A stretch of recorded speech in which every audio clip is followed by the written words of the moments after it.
Have you ever had someone tell you that you needed to put a budget together, but you didn't really know what that meant? Well, I'm going to go through today and I'm going to show you what should be included in a budget and how I currently put my budget together. Let's get into it.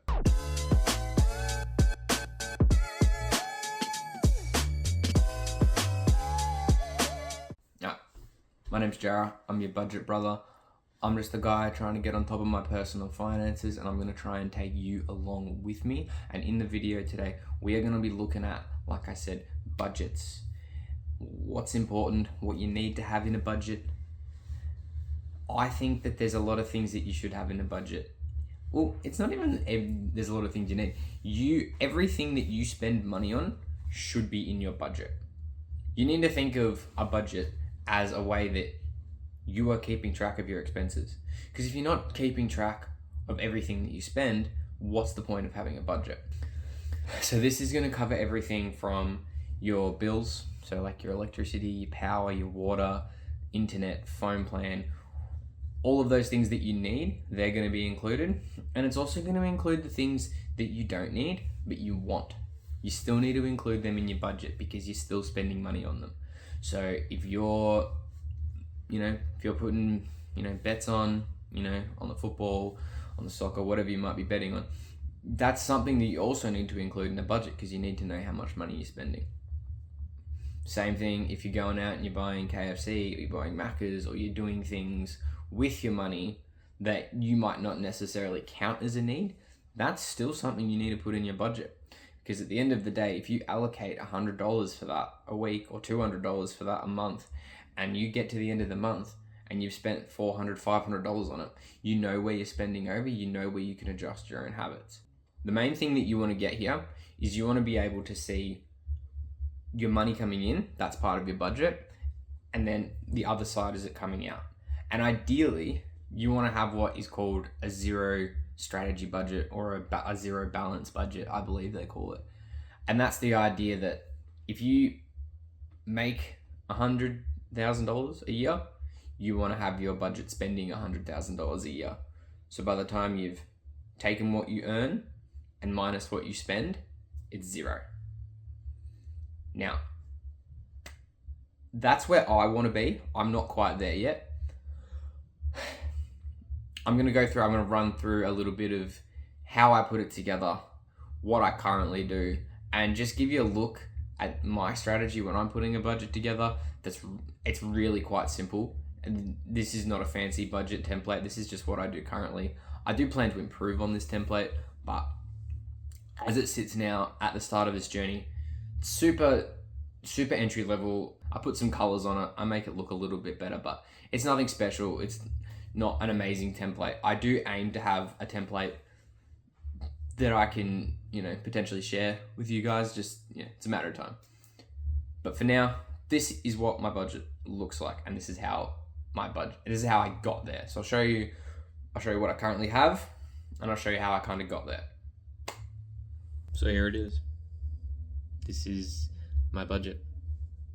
Just kidding. This is back when I started back in 2021, 2022. It had a few different iterations over the years where, I was earning different things, breaking it up differently.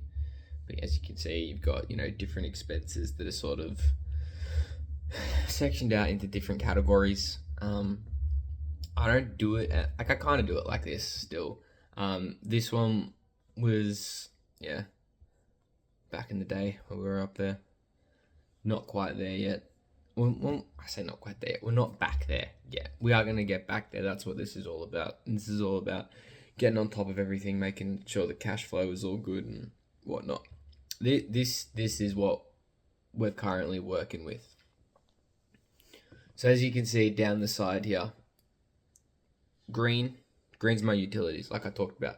You want to have all of those needs covered, and you want that to be like its own separate. You can have it as your own separate category. That's what I do.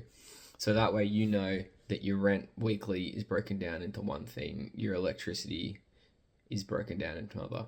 And if you're looking on here, the way that you can sort of tell how frequently I pay these is where the colors are. So where the colors are sitting, I So example for the rent, it's paid weekly. So then I've calculated that out in the cells. So that $300 times it by 2, then times it by 4, times it by 52 to get the yearly figure. So by the time you're looking at all of these numbers down on this side, the number that you get down the bottom is the expenses that you should have for the year. Now, this section down the bottom, this is optional spending. I haven't filled it out. It's kind of irrelevant at the moment. It's filled out, but that's not actual money. The sums, if you look here, I'm only summing from F3 all the way down to F19. So, as you can see, putting some budget stuff away for takeaway food. I know that we don't need the takeaway food, but it's there, and we're adjusting that. And that's one of those ones where if we meet under that particular budget, then we're good. So if I was going to put something like this together, the way that I would do it and the way that I suggest you do it is you always start with thinking about what's everything I have to pay. So you would go through, you would write your rent, you would go down. Or if you have a mortgage repayment, this would be, house. It's called payment. It's not a repayment, is it? House payment. And you go through and you do food shopping. And any insurances and everything like that. And you'd build up this column down here. You'd have the frequency at which you pay it. And then go through. Now let's just say with your house payment, I don't know how much a house payment would be.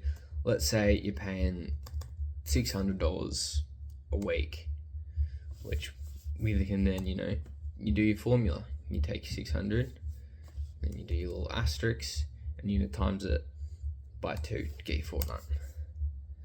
And then you're gonna again take that and times it by 4 to get your month, and then equals again times that by 52. That means in a year, if your repayment's one thing, by the time you get to the end, it's going to be 31,000.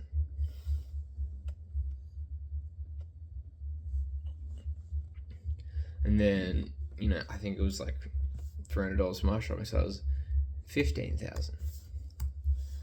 And then you have your column on the other side where you go through and you have everything that you are earning. So if you've got, if you're making money and your wife's making money, you calculate when you're getting paid in your pay cycle, and you can, you calculate when you're getting paid in your pay cycle, figure out how much you're making a year, and the idea is by the end of it, this number here should always be less than this number here.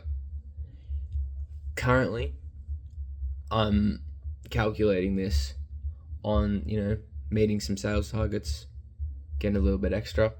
If I was to back this out, and remember, this is all set up so that if I put a 0 in here, it's going to change it. And then if I put a 0 in here, it's going to change it. So if I'm making no commissions, if I'm not getting any sales from my job, I'm not going to be making enough money, because that number is lower than that number. So I'm kind of relying on, at least the way that it breaks down is 1 commission a week, and that puts me at a very break-even pace. So I need to be making sure that I stick to all of these numbers that I have set here, because if it's not set to all these numbers, then I got nothing left over. So where this is going to come in handy for me, and where this does come in handy for me, is I know that I have to hit all of these numbers. And that's the whole point you're doing it. That's why having a budget is so important. So there you have it. That's a little quick insight into how I put my budget together. As you could see, very bare bones budget. it's colourful, but aside from colour, there's not much going on to it. I would really love eventually to get some graphs, see the percentage of money that I'm spending on my essentials, see the percentage on the needs and the wants and the luxuries of my life, just to get a better idea. That's the idea. As you can see, like I said, bare bones budget. That's why I'm doing this, because I know it can get better, and it's going to be, being accountable, being present, doing it all, bringing you along for the journey. Now, if you like the video and you like what I'm doing, please like it, please share it, please subscribe, tell a friend. I would love to get more people in on this journey with me. I'm excited about it. I want to get you excited about it. Next week, next video, I'm going to try and give you some of my best little money saving hacks that I sort of implement in my life. If I figure it out, eventually there'll be a link to it somewhere on this video, in the description, wherever it might be. Otherwise, I don't really have much else to say. I'll see you on the next one.